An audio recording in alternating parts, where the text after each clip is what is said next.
5월 11일 목요일 이같이 명령하셨더라라는 제목으로 레위기 7장 28에서 38절의 말씀입니다. 사랑의 하나님 감사합니다. 오늘도 말씀 묵상의 시간을 허락해 주심이 감사합니다. 이 시간을 통하여서 하나님의 말씀이 들리고 복음이 들리기 원합니다. 말씀대로 믿고 살고 누리는 인생이 되게 하시고 이 시간에도 함께하여 주시옵소서. 감사드리옵고 예수님의 거룩하신 이름으로 기도드립니다. 아멘.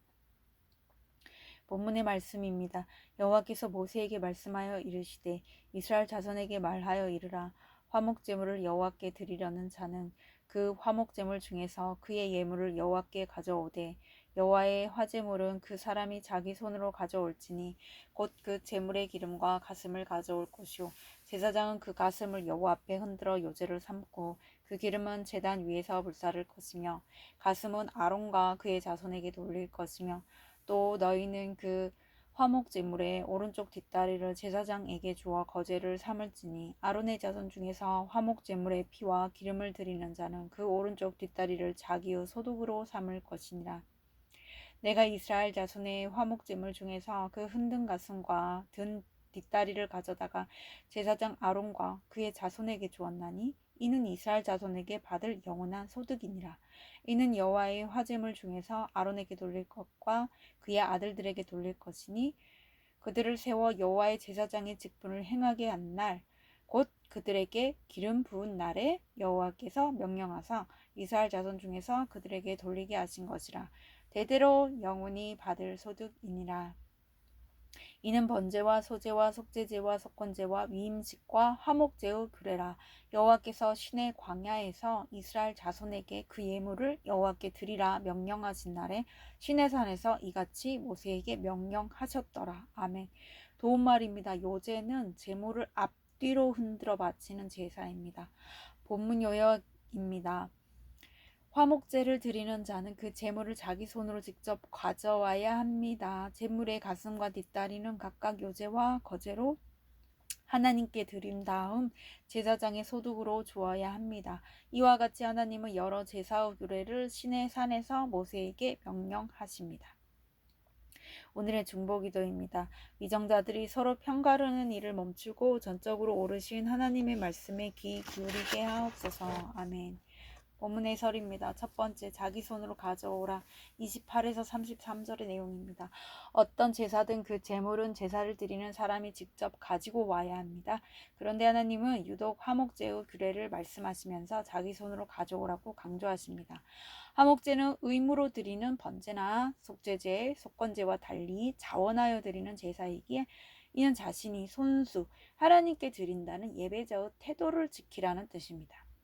하나님을 향한 나의 예배는 내가 드리는 예물이나 제사장 역할을 하는 사역자가 대신 할 수 없습니다. 하나님이 받고자 하신 것은 그리스도의 핏값으로 구원하신 나 자신이기 때문입니다. 적용 질문입니다. 나를 구원하신 하나님께 예배와 순종을 내 손과 발을 움직여 드리고 있습니까? 오늘 내 손으로 섬길 일은 무엇입니까? 두 번째, 영원히 받을 소득 34에서 36절의 내용입니다. 하나님은 소재물 중 화제로 드리고 남은 것을 제사장에게 영원한 소득으로 주십니다. 이에 더해 하나님은 화목제물 중 요제와 거제로 드린 고기도 제사장의 영원한 소득으로 준다고 하십니다.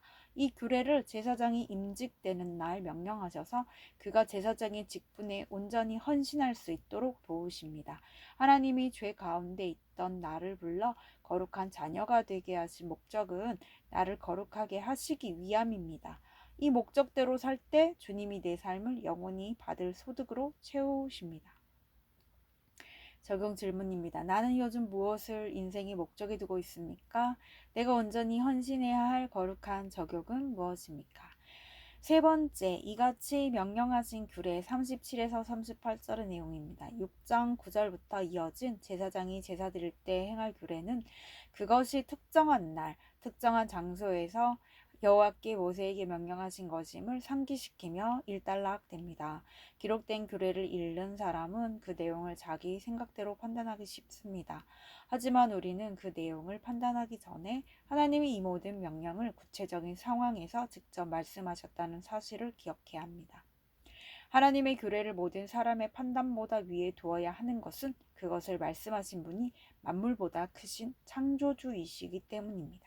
적용 질문입니다. 성경에 기록된 규례 중에서 내가 인간의 윤리적 기준으로 판단하는 것은 없습니까? 하나님이 전적으로 옳으시다는 것을 얼마나 인정합니까? 오늘 기도하기는 제 손과 발을 움직여 주께서 주신 은혜에 보답하는 믿음을 허락해 주옵소서. 오늘 제 삶의 목적과 방향이 주님의 말씀을 듣고 순종하는 거룩함에 있게 하옵소서. 제게 말씀하시는 주님이 전적으로 옳으시다는 것을 인정하며 불평과 원망 대신 감사와 찬양을 드리게 하옵소서. 아멘. 묵상 간증입니다.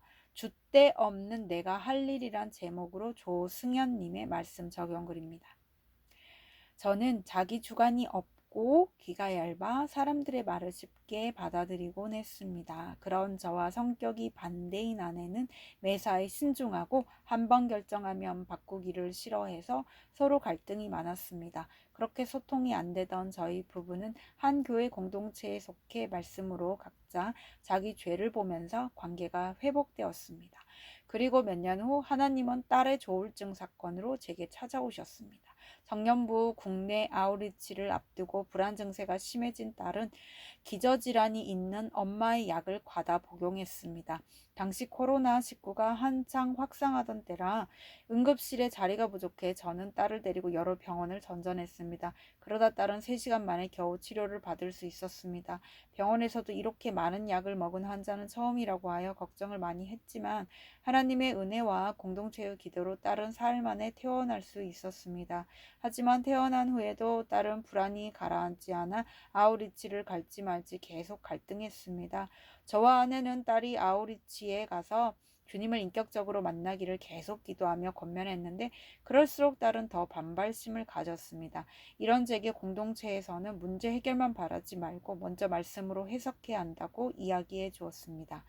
이후 큐티하며 저의 영원한 소득이신 하나님이 책임져 주실 것을 신뢰하지 못하고 내 시간표대로 딸을 치료하려 한 저의 불신앙이 깨달아졌습니다. 그래서 아우리치 전날 밤 딸이 제 의견을 물을 때 아빠는 너의 뜻을 존중하겠다고 말했습니다. 그러자 딸은 그제야 짐을 싸서 다음날 아우리치를 떠났습니다. 이번 사건을 겪으면서 제가 할 일은 오직 말씀으로 저의 죄를 회개하며 하나님이 주신 자리를 잘 지키는 것임을 새삼 깨닫게 되었습니다. 이제는 하나님의 규례와 명령을 깊이 묵상함으로 때를 잘 분별하여 말하고 행동하길 원합니다. 이분에 적용하기는 아픈 자녀가 있는 옛 직장 동료에게 딸의 아픔을 나누고 위로하며 복음을 전하겠습니다. 맡겨주신 주일학교 학생들의 마음을 잘 공감하고 기도하면서 맛있는 간식을 사주겠습니다. 입니다.